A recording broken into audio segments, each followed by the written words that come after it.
All right, as always, I like to keep it relatively brief, but there are even better reasons for that this time. So the length, 1 to 3 paragraphs. More on that in a second.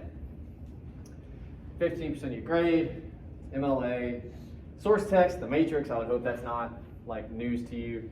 It'll be due the 5th of April. So kind of soon, not super soon, but kind of soon, you know. But again, 1 to 3 paragraphs. So low stakes, yes. Did you mean to say pages with that? Or? No, more on that in a second. Okay. Yeah. Anyway, there's a bunch of stuff here. What I really want to focus on today, and this will get me to a little bit of a story on why I sent you an email over the weekend. I mentioned surgery when it comes to this assignment. You don't get to choose everything you teach.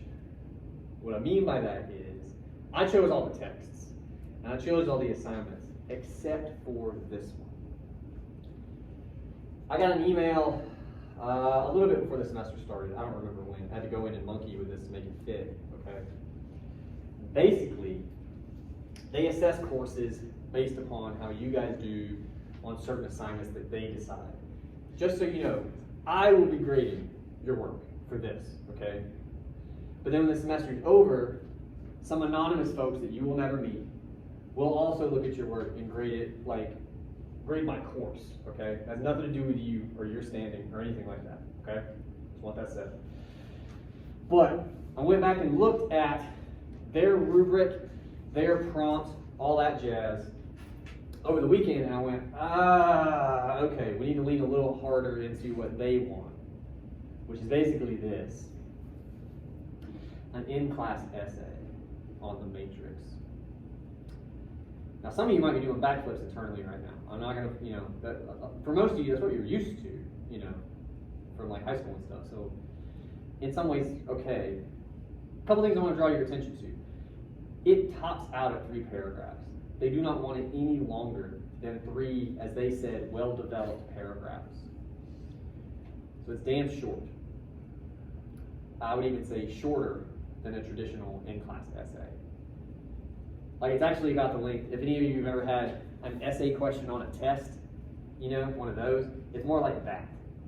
So it's even shorter still. Do you have a question, sir? I was just size. Yeah, it's about like that. But you're going to type it out, so it can be a little bit longer. That's what the assignment is. Now, the other thing they harp upon, and again, I do mention all this here in my defense, but I want to make sure to better underscore this. They want you to have a question in mind. And we've done this all semester, we just haven't talked about it in these terms. We always have implied questions that I leave you to discover because I want you to make your own arguments. I treat you like adults. In some ways, I find assignments like this infantilizing, which is to say it treats you like children, but that's where we are. So what does that mean? So for instance, and again, we have answered questions like these before about the other movies. We just never put them into words, okay? I jotted down a couple like ideas, and we're going to come up with final questions probably by next class, okay? But some ideas I had.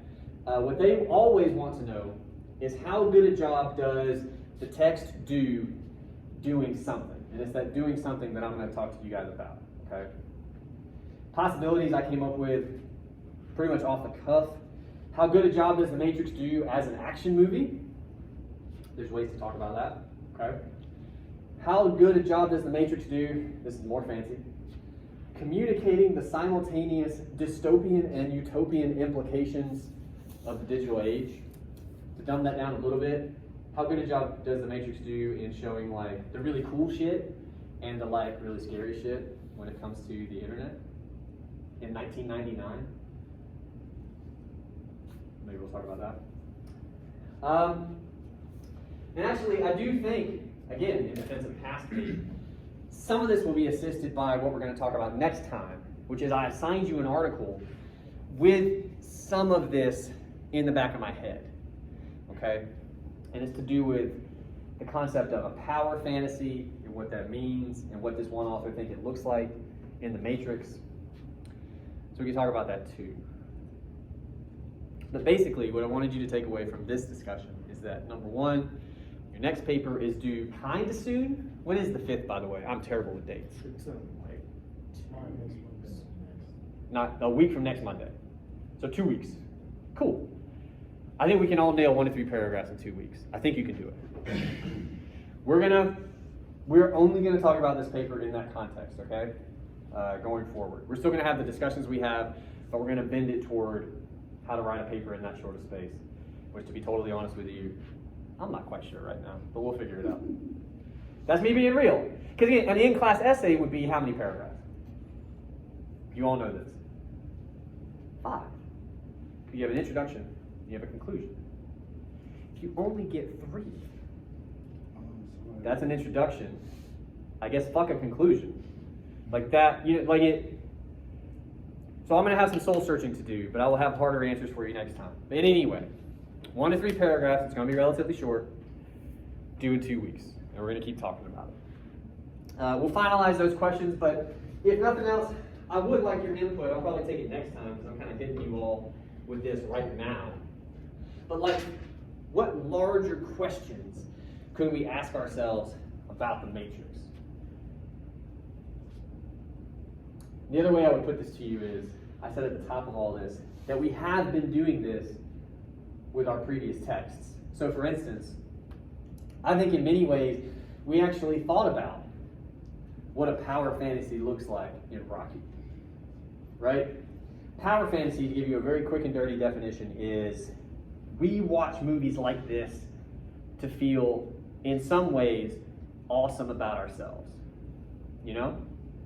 Some of you even wrote about it when you wrote about Rocky, like, man, I'm watching Rocky, and I'm just like, I feel like I'm him. I feel like I'm with him. I'm running with him. I'm fighting with him.